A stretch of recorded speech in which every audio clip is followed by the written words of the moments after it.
Hello, everyone. I'm Molly Hadfield, the Media Relations Director for the City of Topeka. Thank you for attending our weekly press conference with the Shawnee County Health Department. This is new. It's on Zoom because we're practicing social distancing and trying to keep everybody in mind and practice the things that we're preaching. So first up, we have Linda Oakes to give a update from the Shawnee County Health Department. Thank you, Molly. So as of today, we have 23 confirmed cases. Of those cases of COVID-19, 8 active. The good news is 3 people have recovered and we have had 2 deaths. Right now we have 535 negative tests. We have 32 people under investigation or they're pending tests, and we have 105 people being monitored. And most of the people being monitored are now contacts for folks who actually have COVID-19. Most of our travelers have dropped off that list. The other thing I wanted to bring to your attention is that healthcare facilities and first responders are in urgent need of personal protective equipment. Donations are being managed by the Shawnee County Emergency Management and Shawnee County Health Department. So here are the items that we do need: N95 masks, surgical masks, gowns, gloves, eye protection, hand sanitizer, disinfectants, and Clorox wipes. Anyone that's interested in making a donation should email us at covid19info@snco.us. And again, that's all one word, covid19info@snco.us. Thank you.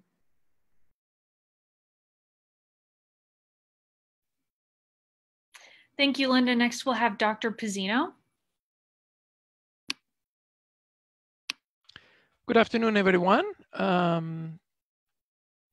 As Molly said, this is a little bit of a new experience, so I hope that things will be smooth as we can make them. So please bear with us, and we'll be interested in your feedback after the session is over.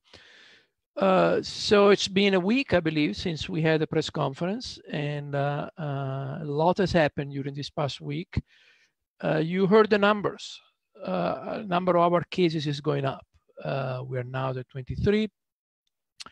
And as I said before, we are continuously learning from these experiences and from the individuals who become sick and how we find them. One interesting thing is that the first cases were detected on the 25th of March. And I want to show you a chart. Let's see if I can do that.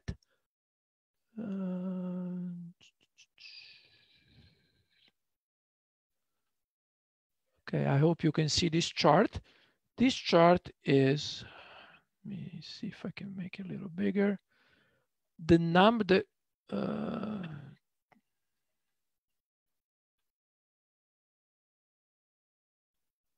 just a second. Okay, hopefully you can see it. This is a cumulative number of laboratory tests done in Shawnee County. So it starts from March the 8th, which is when the first tests were done. You can see this stays pretty flat until about the 14 or 15. And that's when we really started to hammer on the fact that we needed to do more tests. We needed to do more tests. We just didn't know what was going on in the community. There was a lot of restrictions on how tests could be managed because there wasn't a lot of test kits available. But as a result, I think in part of our pressure, you can see here, starting around 15 or 16, the test numbers go up. And our first cases were reported on the 25th. So you can see that there is a fairly sharp increase in the number of tests done 3 to 5 days before the first positive individuals were identified. So I think that that's a positive sign that when we look for cases, we are going to find them. So it was interesting to see that our effort in trying to look a little harder yielded some results. We could still do better. There are some charts on the KDHE website. I invite you to go there and check them out. They show the overall testing rate for each county, and ours is so far 2.9 per thousand population. We are kind of in the middle of how counties are doing in Kansas, but I know we can do better. So we are working very hard to see if we can increase even further the number of tests that we conduct and the criteria in particular that we use to decide whether an individual should be tested or not. And hopefully I will have some more specific information on this early next week. We also know that we have at least 5 individuals that did not have a known identified source of infection.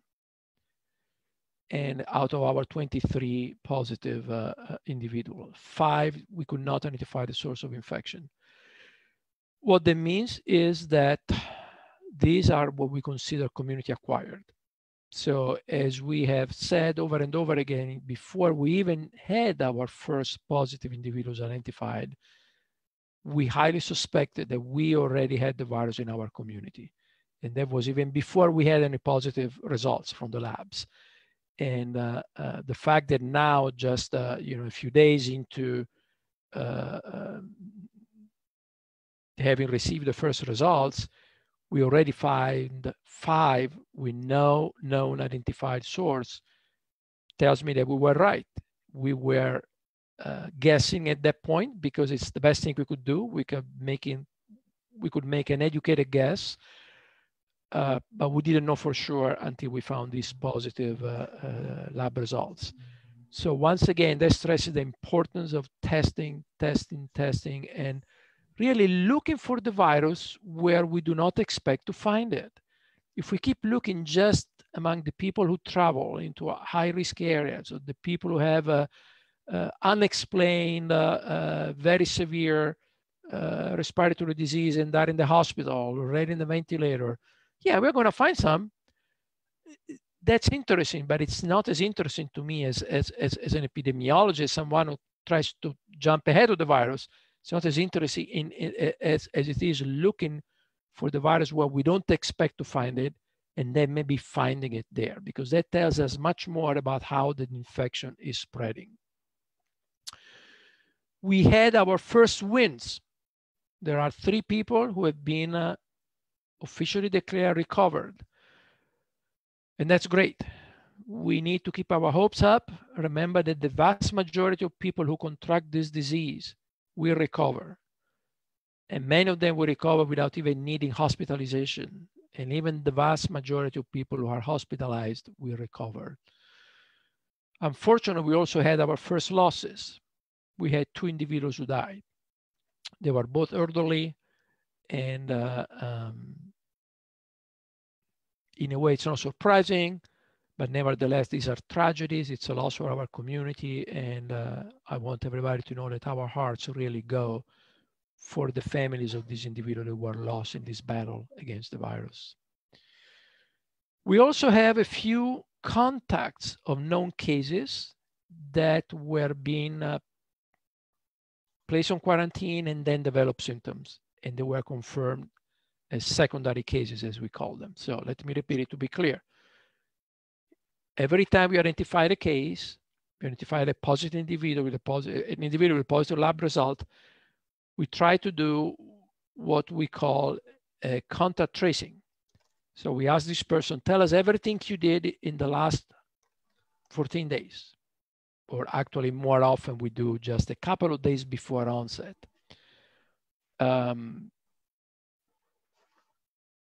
That's a lot to remember, as you can imagine. But we rebuild their histories the best we can. And through that, we identify a series of people around in the close circle around these individuals that we know are already infected, who might have been infected by this person. And those are what we call the contacts, the close contacts. These people are then put on quarantine. So we tell them you have to stay home for 14 days and we will check on you, make sure that you are okay. You have to check your temperature and tell us if you're sick, if you become sick or not. Well, we now have a few of those people under quarantine that actually did develop symptoms. So that confirms again that public health interventions work. If we had not done the contact tracing, which mind it takes a lot of time. We have several nurses right now, that's all they're doing 24/7. But if we had not done that, we would have had several people walking around in the community spreading the virus. But because these people were identified as close contacts of other people who were sick, they were promptly put on quarantine and they were not able to infect other people. Some other things that we are learning. Young people are not affected by this virus, right? False. That's a myth. If you still believe that, think again. Over 30% of all cases in Kansas are age 44 or less. That's almost 1 out of 3, age 44 or less. 20% of hospitalized patients in the United States are below the age of 44. So not only do people younger than 44 catch the virus, but many of them, they're sick enough that they need to be hospitalized. That's in young people, that's in adolescents, are not unheard of. So even when they're not in the hospital, young people can become really sick. This is a miserable experience, it can be. Perhaps even more important from the point of view of the public health officer here is that there is more and more evidence that people can transmit the virus before they develop any symptoms. And in some cases, even people without any symptoms at all can transmit the virus. So if you are a young person today listening to this, think about what I just said. The question is not, how do I protect myself as a 17, 18, 20-year-old from catching this disease? The question is, how do I avoid that if I have the disease and I don't know, I transmit that to my mother, to my father, to my sister, to my brother, to my friends, to my grandparents, who then may have a much more serious disease than me. So I know we all feel invincible and immortal when we are 17 or 18, but the thing is we are not. But perhaps more important for you now, people around you are definitely not immortal.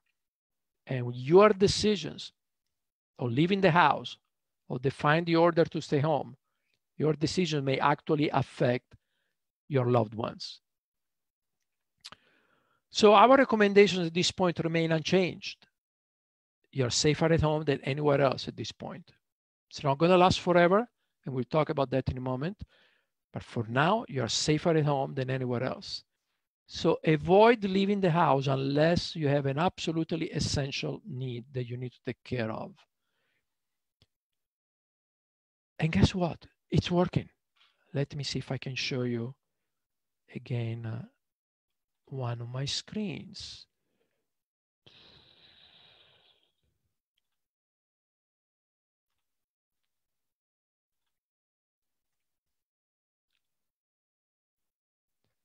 I just found this chart just half an hour ago.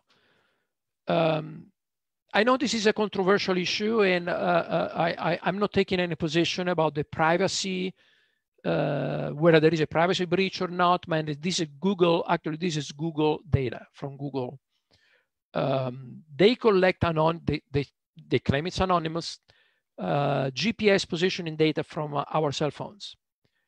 And based on that, they create these indexes of how mobile people are in certain communities.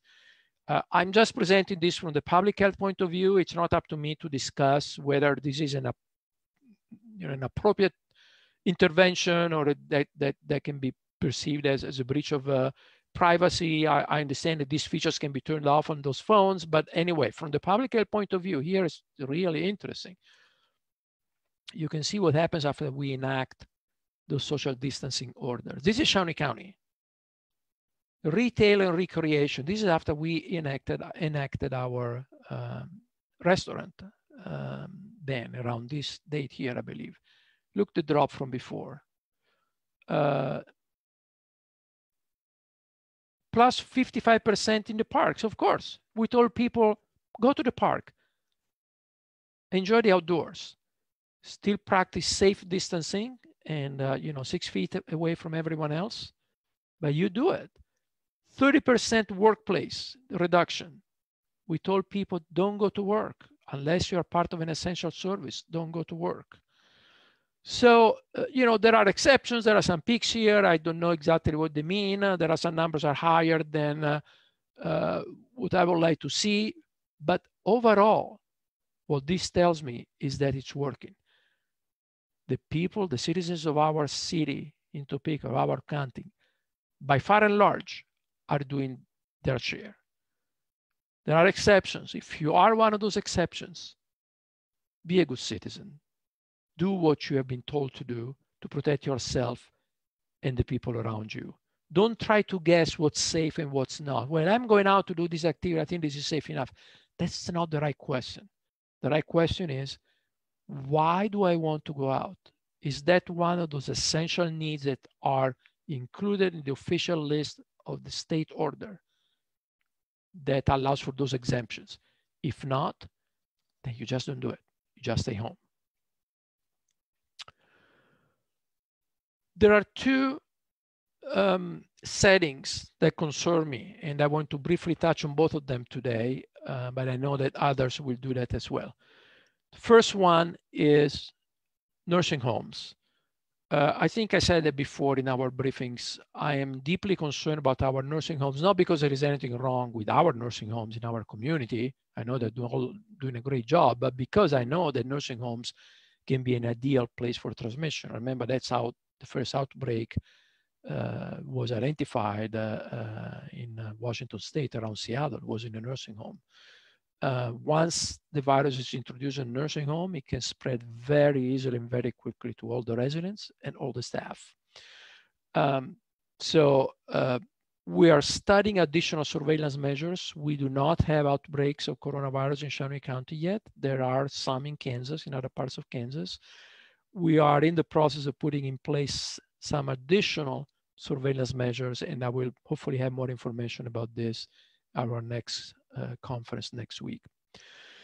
The other situation that concerns me is around churches and other places of worshiping. It's another ideal environment for transmission, especially to high-risk individuals, people who are elderly adults who tend to congregate in churches and other places of worshiping. There are at least 2 clusters of cases in the Kansas City area that have been connected to church events. And we have some cases in Topeka that were actually connected to church events in the Kansas City area. People who go to church tend to go there in large numbers. It's hard to maintain social distancing of 6 feet or more. People tend to get a sense of closeness with each other. That's one of the reasons people go to church. They have their beliefs, they want to worship together. It's a social experience. I get it. I think in this situation, we may have to do something different. And I know some of the ministers who accepted to be on this call today will speak to that. I'm also concerned about funerals. I cannot imagine a more challenging and difficult time in a family's life than losing a family member, maybe in a nursing home, maybe in a hospital, maybe on a ventilator, and not being able to be there and hold their hands. And then on top of that, now they're going to tell me you can't hold the funeral. It's absolutely heartbreaking. I sympathize with that. We are not telling people they can't hold the funeral at this point. Even if we wanted to do that, we wouldn't have the authority to do that.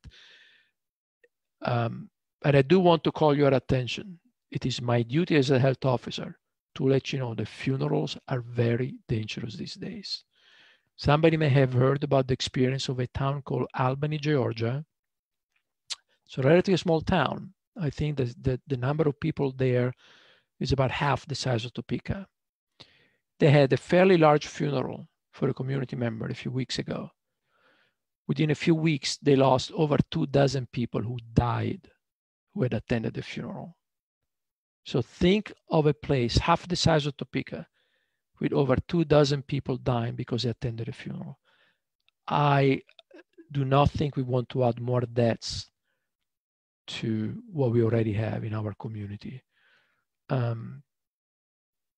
understand that there will be some clarification possibly coming from the state, the governor's office, on how to interpret their current ordinance. But what I'm telling you is really more of an appeal, is a recommendation. Is almost I'm almost imploring you to try to avoid church situations. And if you really decide to have a funeral with people that attend the funeral, there are ways you can do that in a safer way by limiting the amount of people that are allowed and keeping social distance among people. I think I'm going to stop here for now. I'm sure that there will be some questions, but let me pause and give the other people on the call a chance to tell us what they want to tell us. Thank you, Dr. Pizzino. Next, we'll have Mayor De La Isla, and she has invited some members of the faith community who she will introduce.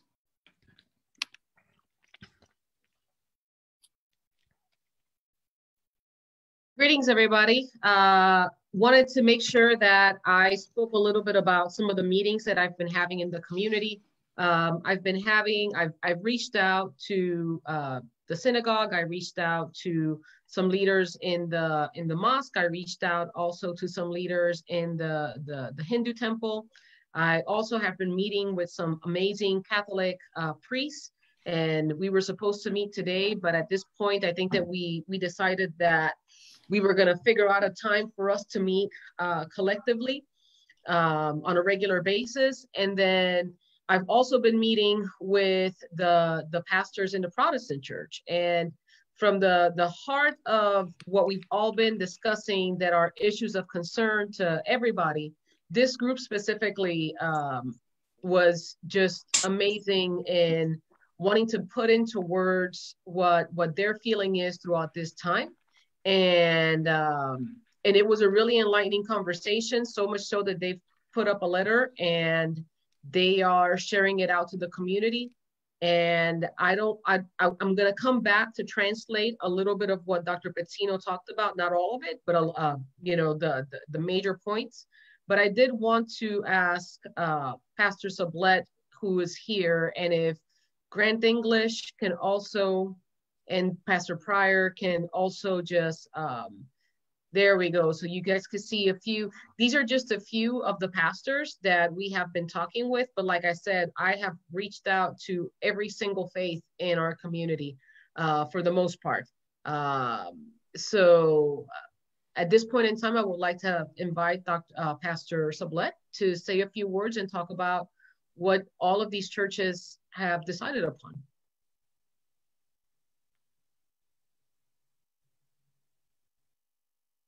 I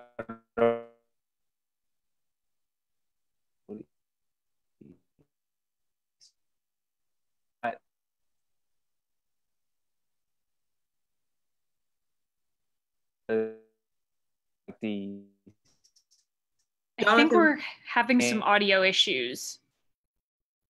Okay. Is that better? Hello? Yes. All right. Is that better? Okay. Thank you for the invitation. And what I was saying is these are hard times, and often what we see in hard times is we ask our leaders to communicate really hard information, and a lot of the information contains the how and the what.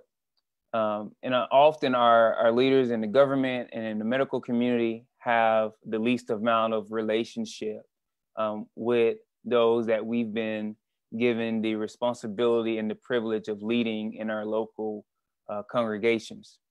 And because of that lack of relationship, it makes it hard to communicate hard truths and to have hard conversations. As we looked at the stay-at-home order or recommendations that are put in place, we in the faith community also were in a place to make some decisions for our local congregations. And as we looked at it, we wanted to share a bit of our heart of why we would make those recommendations, or why we would follow those recommendations. One, as leaders in the church, we have a responsibility to shepherd our people physically, emotionally, and spiritually, the whole person. We also have a responsibility to love and care for our entire community, those who attend our churches and those who are not a part of our churches. We love our city. And so our hearts behind all of these hard decisions comes down to that very word, love, love in action, even when it involves difficult conversations, such as not gathering, especially at a time of year like this, Easter and Holy Week, that are so dear to us and so great a part of our beliefs. And so we want to be good citizens, because we believe we're called to do that through the scriptures, to be good citizens. And we wanted to follow and support our community leaders, local, state, and federal, and their recommendations that we not gather for weekend services during this time. We know that it comes with a certain amount of grieving at the loss of the tradition during this time. There comes with a certain amount of grieving at the disappointment of not being able to gather physically. We understand those things, and we want our people to understand that we don't grieve alone. But as we looked at this, we also look at how great of contribution and what it means to us for our older generation to be a part of our bodies. There has always been this sense of multi-generational community within those who are Christ followers. And we don't want to lose that. And we know that if we don't make some hard decisions now, that we could end up losing an entire generation of our bodies. And we're just not ready to say goodbye yet. We still need their stories of a God who overcomes hard situations. We still need their wisdom. We still believe that God has something so great for them to do in their lives and in the lives of our community. And to that end, we're willing to sacrifice in the short term for the long-term benefit of not having to say goodbye at this time. And so with that in mind, we wanted to show support for our local leaders. We wanted to tell our congregations that we're not being forced to not gather, but we're making the decisions. And so if they had any frustrations or disappointments that they wanted to voice, that we would ask that they would come and talk with us, and that we would be willing to have conversations with them and see their heart and walk beside them in these hard conversations as we have in the past. Because we truly believe in the dignity that every individual has because they're made in the image and likeness of the God of the universe.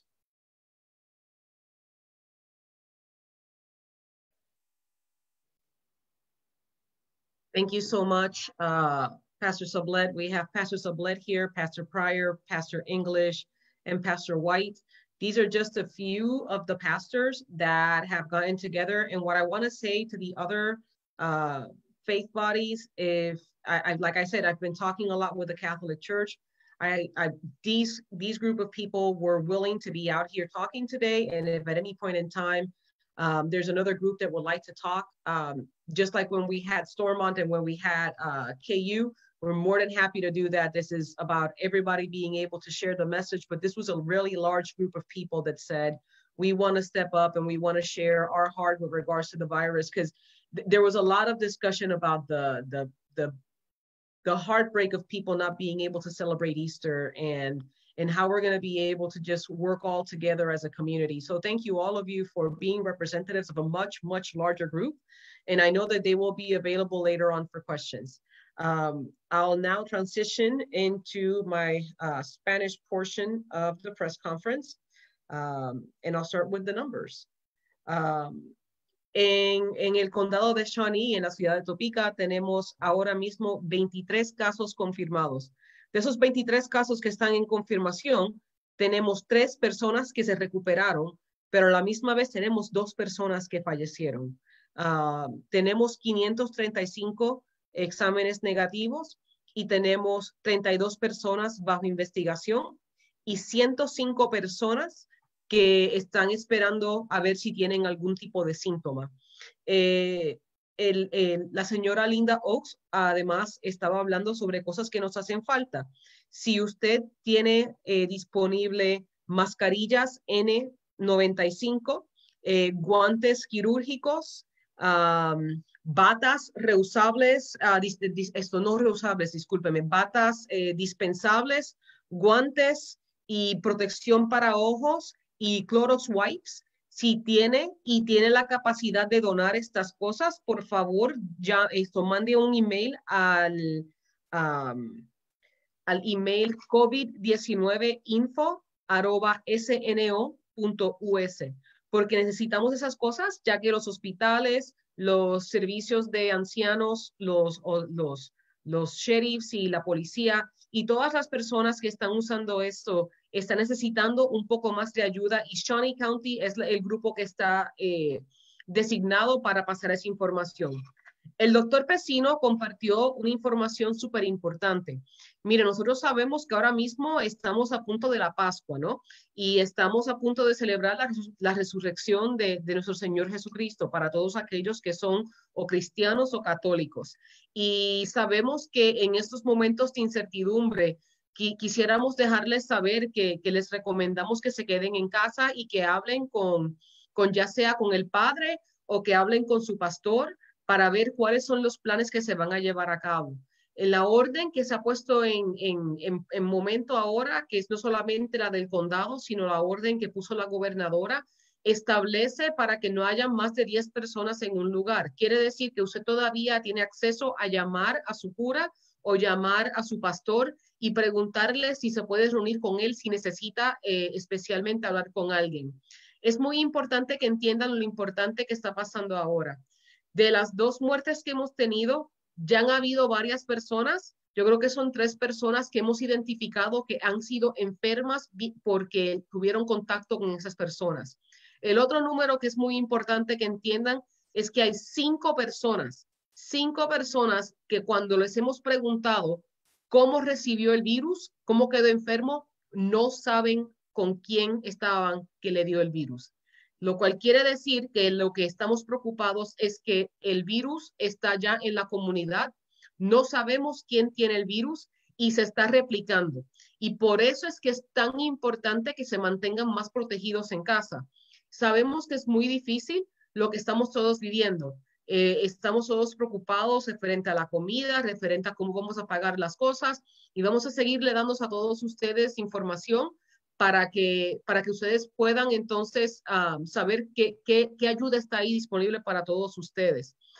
Otra cosa que es muy importante que el doctor Pesino identificó es que hay este mito de que este virus solamente impacta a las personas que tengan más de 50 años. Y lamentablemente la realidad es que, mire, hay personas que tienen el virus que están en los 20 años que se ponen muy mal. Quizás no mueran, pero es un virus que es sumamente fuerte. Así que es un virus que puede afectar a muchas personas, no solamente las personas mayores de 50.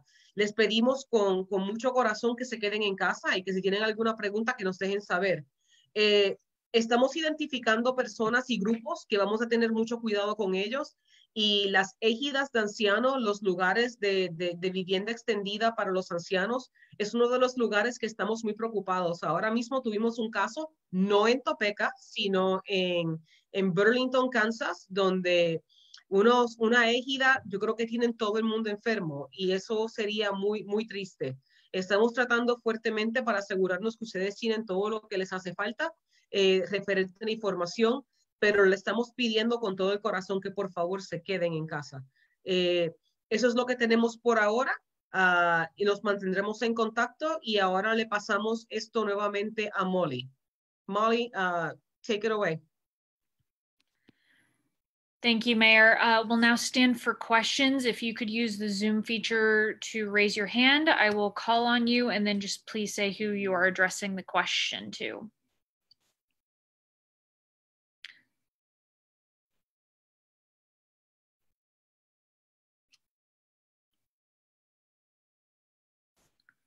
Are there any questions?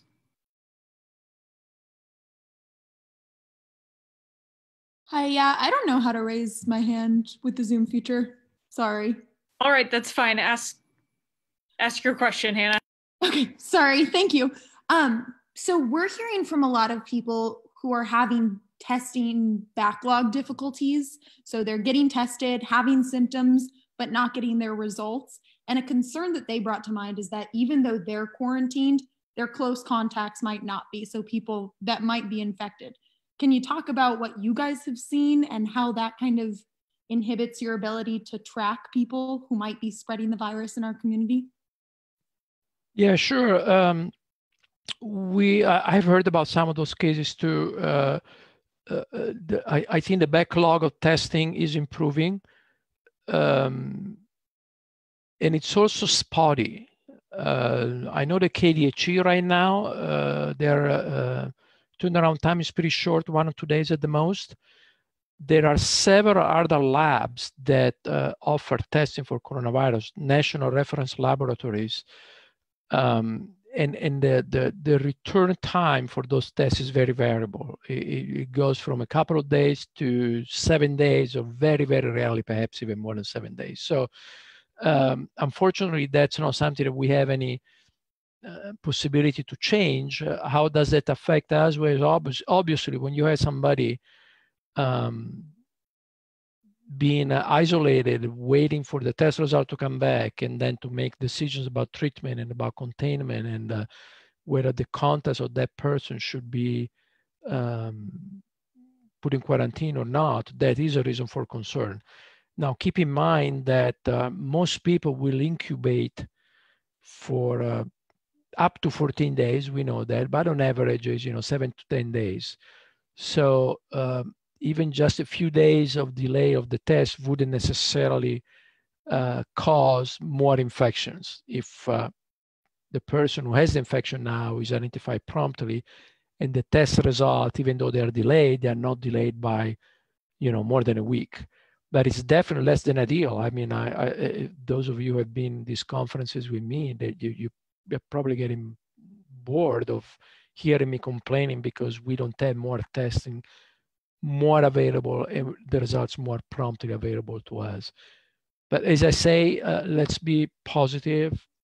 Things are improving. I'm sure there are outliers there, and I know it's your job as the media. You find interesting stories, and in many cases, those are the outliers. But I don't want you to think that those stories really represent the general experience that the majority of people who are tested in Topeka and Shawnee County are going through.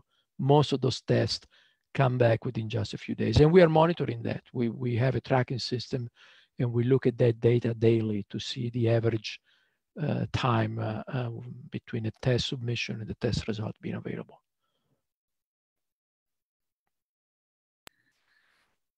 Sean, before we get to you, it looks like Mackenzie had a question, and then we'll go to Sean.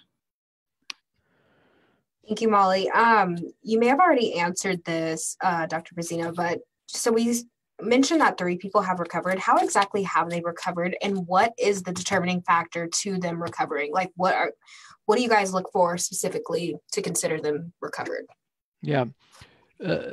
So I don't know the specific about the 3 people. I can tell you in general, when we consider a patient with coronavirus recovered, and there are some specific criteria set up by the CDC. It could be something like 1 week after onset of symptoms. As long as the patient has improved, the patient is considered recovered. In some cases, especially for people who are in a hospital, they may be retested. Once they improve, they may be retested. And if there are at least 2 negative tests at the distance of 24 hours from each other, that's considered as cured. And then there is a third possible criteria that can be used, which is being fever-free for a certain amount of time after symptoms improve. the decision of declaring, so to speak, somebody who is sick as cured is made in conjunction by the treating clinician and the public health authority. And the reason that we are involved, typically we don't get involved in the treatment of individual patients. That's really up to the clinicians to do that. The reason we get involved in this case is because that affects in turn how many days we need to keep on quarantine the people who were close contacts of this person and now is being, say, released from the hospital. So we work together to make that determination, but there are some specific criteria set at the national level, and we use those criteria.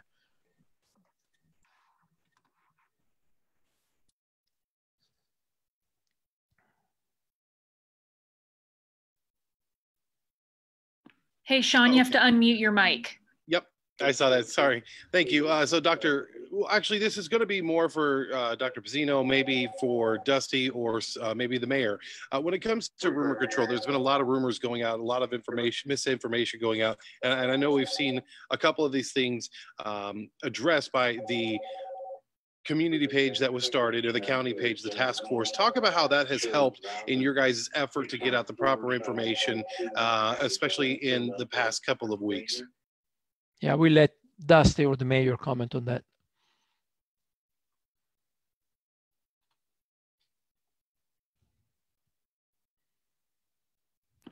Dusty, you got to unmute your mic. There, is that better? Yep, we're good. Okay. Once we started that page and called those volunteers in to assist, we started it initially because of the martial law rumor that was going around, and it's kind of taken off from there. We enlisted the help of those out of work or out of school teachers, librarians, professional researchers, people who are basically professional social media people from the social media club at Topeka, people I personally know and trusted to do that, and it's taken off. So much so that I know other counties around the state have kind of modeled our stuff, and they're sharing our things, and we got a lot of good feedback. So I think it's doing well. I have not heard anything negative. So I don't. Does that answer your question, Sean? I'm not sure.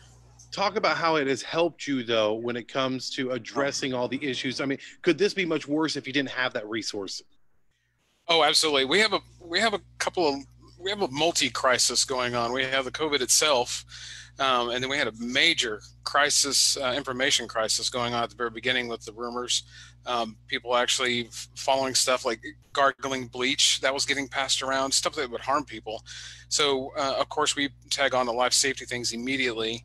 And try to get those rumors dispelled and try to keep people safe. So yes, I believe it's been helpful in that regard, definitely.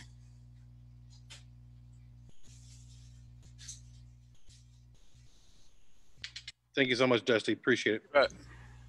Thanks. Next we have Steve Wade. Hey, good afternoon. Tim Rich got kicked off, so I'm kind of pinch hitting at the moment. But for the members of the faith community, could you talk a little bit about if I'm at home, certainly with Palm Sunday and Easter, this is a big holy time. Communion is often a big deal with here. What can I do if I'm stuck at home and my faith is being tested? Well, Stephen, I think you got a couple of options depending on your own faith background.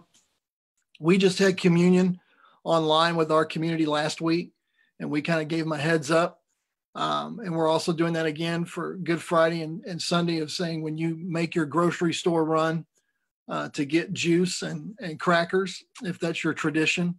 And we kind of walk them through that. A lot of churches in town have online options, and they will be glad to walk you through that. But it can be a pretty powerful experience there in your living room with your family using wine or grape juice or unleavened bread. Right there with your family. And there are many churches here in town with online resources to help with you as well. And Stephen, let me just also add, this is dual part for Southern Baptist Church. You know, we even have other churches that we're helping. If you belong to a small church and you don't have those online accesses, we want to help you. You can call me at First Southern. I know Grant would help. I know that Fellowship Bible, Joe Heshma, has been more than happy to help. So we're happy to do that. And I just want to, like, throughout the history of the scriptures and the story of scripture, we see there are times when the people of God were not able to meet in the temple. And those are sad times. And so if you're there, I just want to lean in and say, we understand that. And in those times when they couldn't physically meet together, meeting in the word was a substitute for getting to the physical temple. And during these times, we don't want you to feel any shame or guilt or anything of that nature around not being able to carry forth these practices and these acts of remembrance that are so special to us. We want you to know that your value and worth to God does not depend upon you practicing certain practices, but it's on the you being made in the image and likeness of Him. And so we just want to like reemphasize, like, to not carry guilt and shame into this, and let that be a part of it. And to know, like my two brothers stated, that there are ways that you can practice that at home, that we believe that it is a truly powerful thing for you to be able to practice this with your family, because the church is a family of families. And so you can still do those things at home, and they don't have any less value or significance by doing it in that manner during this time.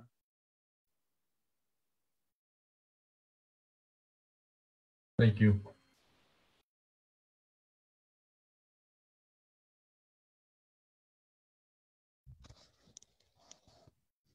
Okay, any other comments on that one?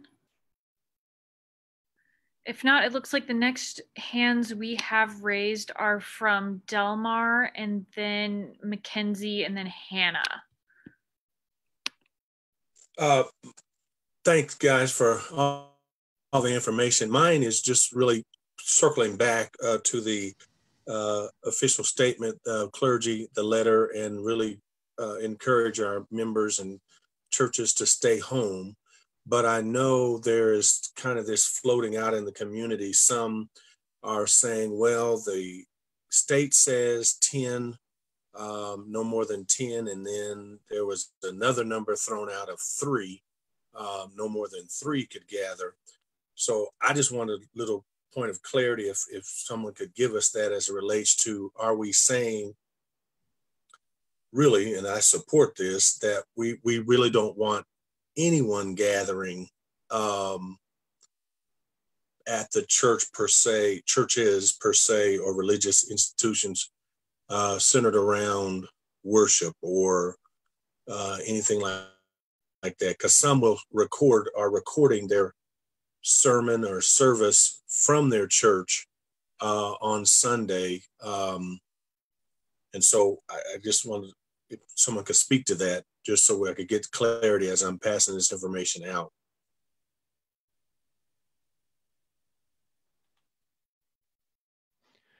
I can speak real quick about the 3 number, because I think I know where it comes from. When we issued our safer at home order, when people approached it and asked us, so how about religious services? We told them we certainly do not want for the faithful to come in and worship in the in the church or whatever the institution was, the place of worship was. If you want to broadcast a service from that place, you can do that, and we will let you have up to 3 people who can come in. And the thinking was, maybe one is the person that gives a sermon, the preacher. The second one could be in charge of the technology and video and stuff like that. And the third one could be music, a guitar player or an organ player or the piano or whatever. As long as these 3 people are there and keep social distance among each other. So that's how the 3 came around. It was never an official order. It was just a recommendation of something that we thought was a sensible recommendation that we could make, so that if people wanted to broadcast the service, even though it was a virtual service, from their place of faith, they could still do that. The gathering of 10, that's just a general ban on gathering of 10 or more people that we have now throughout the state. And I'm not sure how that reconciles with practicing worshiping in a place of faith. I do hear rumors, very strong rumors, that the governors, perhaps as early as today, will issue some clarifying statement along those lines.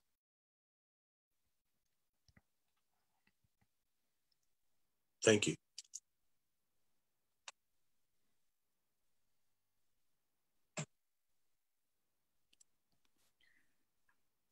Okay, we've got Michaela next, followed by Hannah. If you guys still have your hands raised on there. Yes, I do. This question is a follow-up from the earlier one for Dr. Pizzino. Just kind of circling back. So what exactly are those national standards that you guys are going off of for the people that were cured? And, recovered. And on top of that, was hydroxychloroquine, excuse me if I butchered that, is that actually being used as well for these, for the 3 people that were recovered, or is that being used at all in Shawnee County? As I said, we are not involved in treating individual patients from the public health point of view. So I can't tell you if anybody's been treated here with hydroxychloroquine or not. I just do not know. And on the first question, just give me a couple of minutes. I don't have it right in front of me, so I don't want to tell you without being absolutely sure I'm telling you the truth, since you really want to be specific. So let me pull it up in a couple of minutes. I think I will have the answer for you before the end of this call.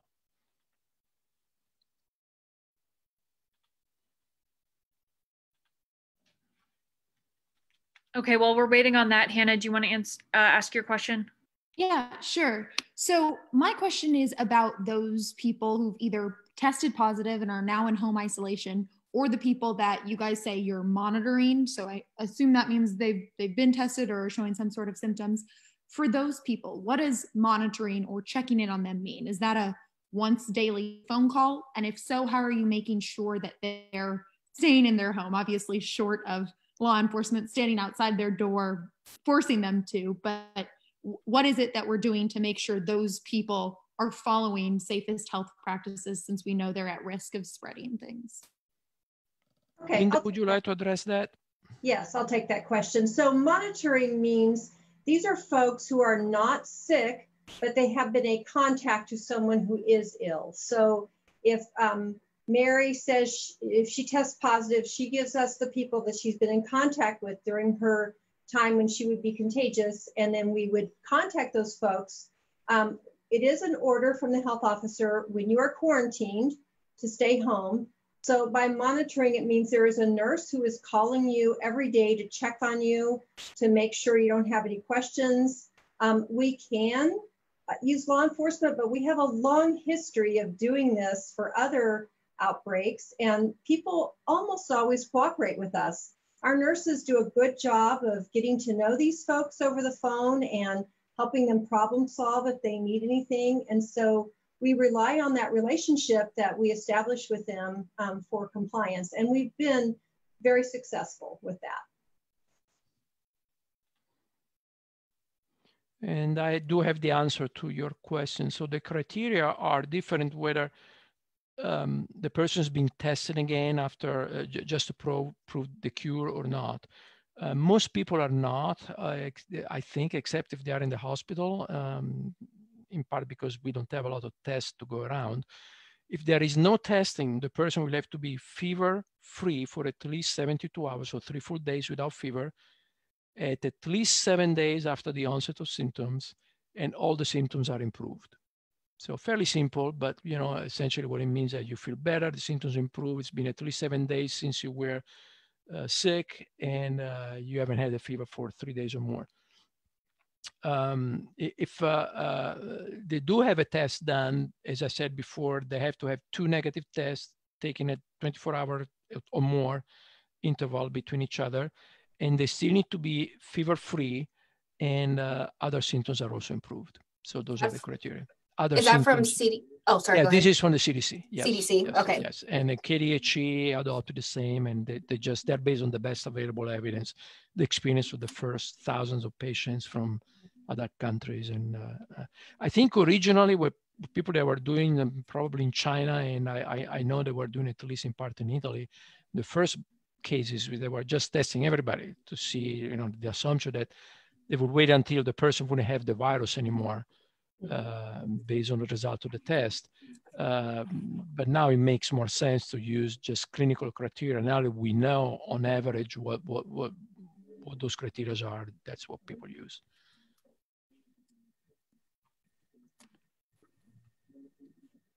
All right, we've got a question from Sean Wheat. All right. I'm sure this has been talked about in previous news conferences, but like we've got businesses out there, people are commenting, I know this business is not doing the safety standards of being 6 feet apart. They've got people so close together. I've got this business who there's somebody who's tested positive, but they're not telling us, and I had direct contact with that person. So many people are concerned about other people in their business being possibly sick. Is there a way to report it, or should folks just use their own personal best practices if they believe that they've been in contact with somebody who is ill?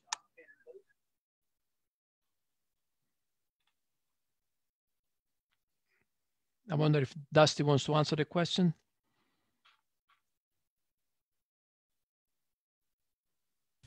Yes, sir. It goes back to what we talked about, the personal risk assessment. If you see that going on, there's nothing in the orders from the state that says we can enforce. In fact, they've specifically says we can't enforce that.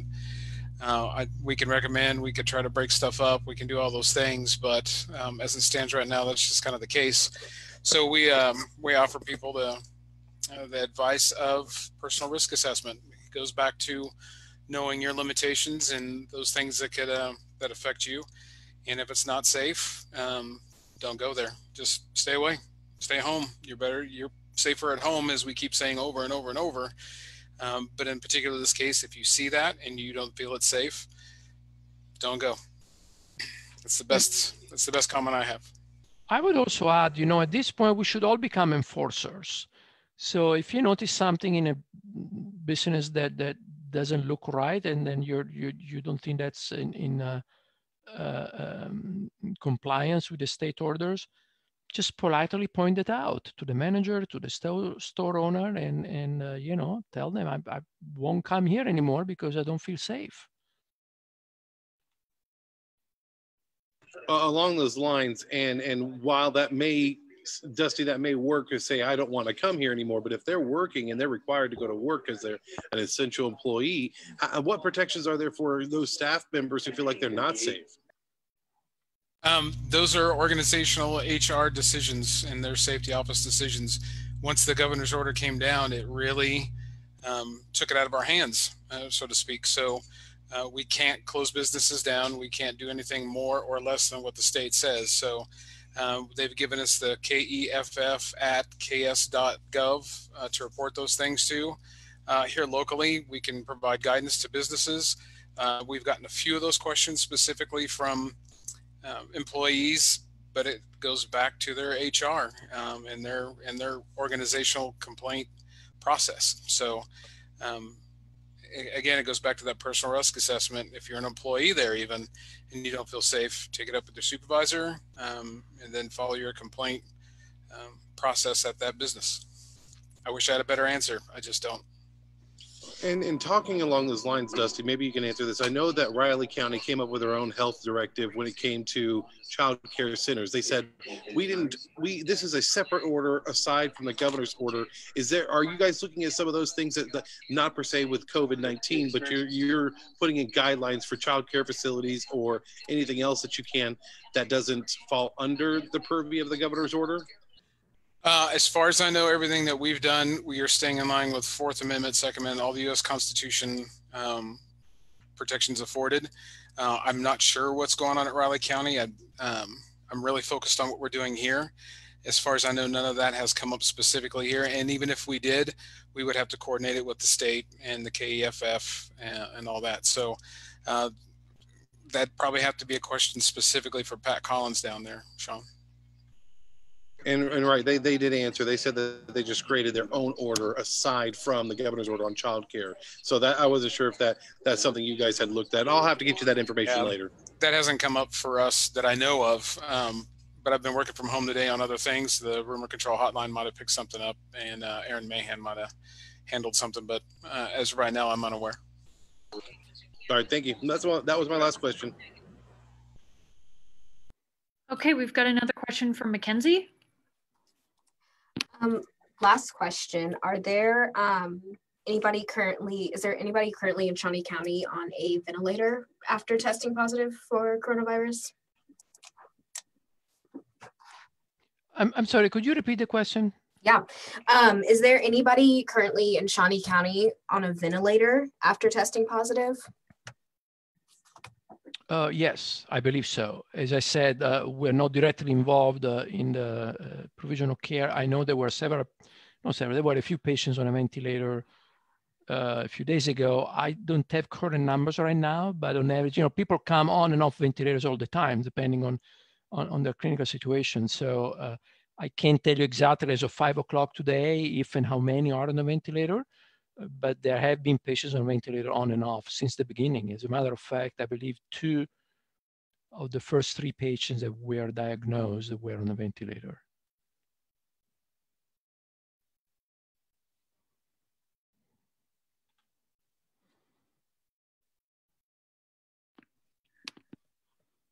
All right, as of right now, I don't see any other questions.